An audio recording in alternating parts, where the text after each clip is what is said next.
Oh my God, they are driving me crazy. Like, I don't have any time to get my work done. My team is just taking up all of my time. I asked her, like, what comes to mind when I say the word boundaries? Oh, yeah.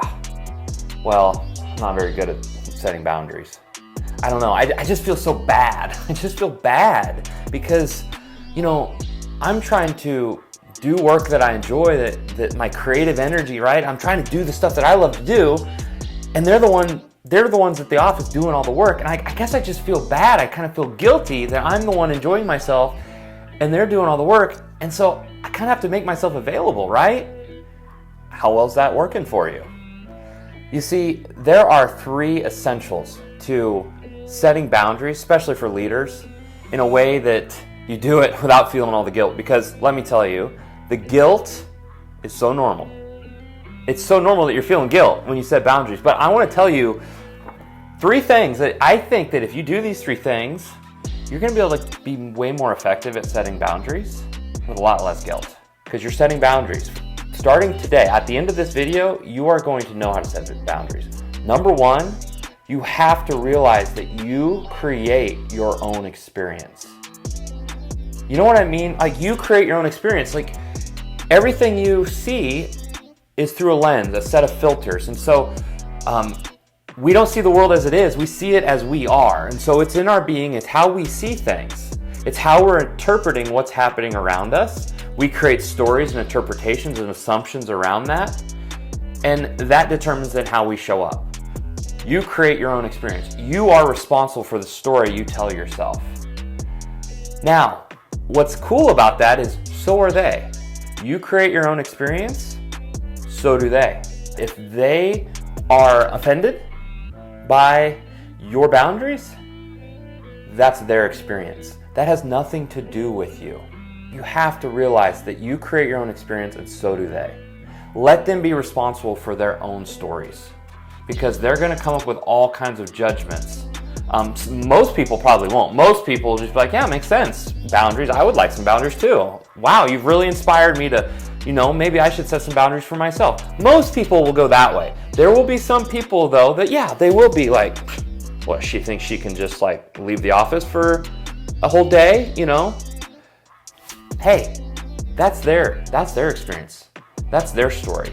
So that's the first thing, that's the essential. You have to realize that you create your own experience. Number 2, ask for what you want.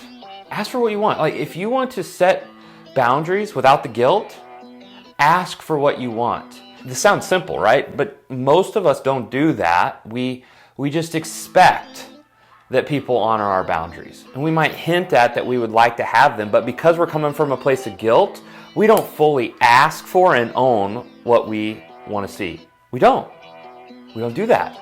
So truly, genuinely, come from a place of getting your own needs met and ask for what you desire, what you want. Ask for how your team could best support you. Ask them, have an upfront conversation. And when you do that, you have a conversation and you can create a set of agreements with them. Can we agree? Does this work for you? It's a fair conversation. We don't just need to push our boundaries on people like, hey, I'm throwing up a boundary. You can't contact me at this time. I mean, you can, but there's probably more effective ways to do this. I'm suggesting ask, which then opens up a whole possibility for a conversation to occur. And then we can set some agreements instead of having to live in the land of expectations as if, they're not meeting my expectations or they're not honoring my boundaries. No. Agreements like, hey, how does that work for you? Because this would really serve me by having this time. And also, here's how it's going to serve you. That's a great, ask, have that conversation. Help them understand what's in it for them, for you to have some boundaries.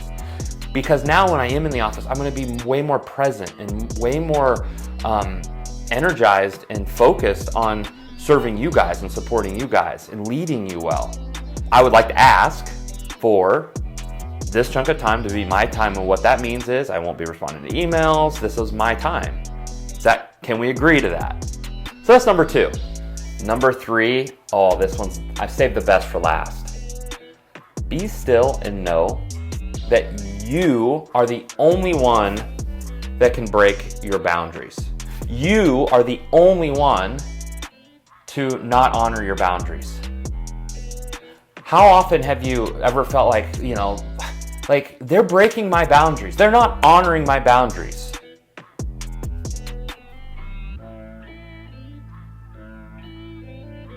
By you saying that, that tells me that by them not honoring your boundaries is triggering you, and now you're putting yourself in the fight. You're participating in this lack of honoring my boundaries. Can you see that? This one's important, because the only way somebody can break your boundaries is if you let them. See?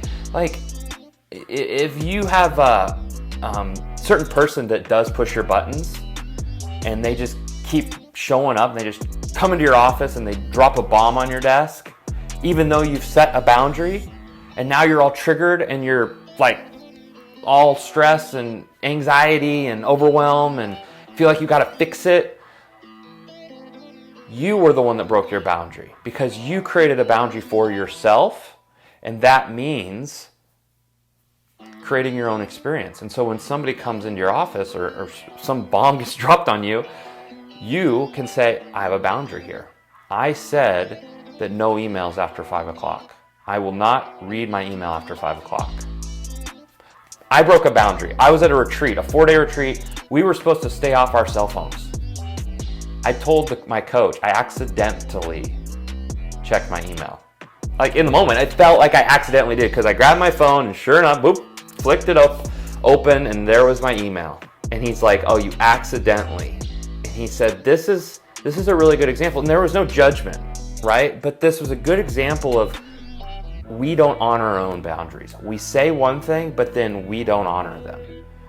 And then when it comes to people, we conveniently get to blame them. And that's the very thing that's not working. That's the very thing that leads to guilt. Either guilt towards, I'm letting other people down, or just feeling guilty that you're letting yourself down, that you're not honoring your commitments, your boundaries. So try these 3 essentials to honor your boundaries without all the guilt. The guilt is just, you're not creating your own experience on purpose. You're not creating agreements. You're not asking for what you really want unapologetically. And you continue to break your own boundaries. And then the guilt comes from that. Now, I'm not trying to guilt trip you. There's no blame or judgment in that. Just get back on the horse and realize, oh, that's what I'm doing. Yeah, I accidentally checked my email. Bullshit. I checked my email. I could have been more responsible for honoring that boundary. Now, if you're wondering, yeah, Zach, it's not that easy, but it's just not that easy. There's just so much coming at me. Well, then watch my next video. I don't know what my next video is, because I just created this channel, but these are the questions I want to help you with. I want to help you be a better leader.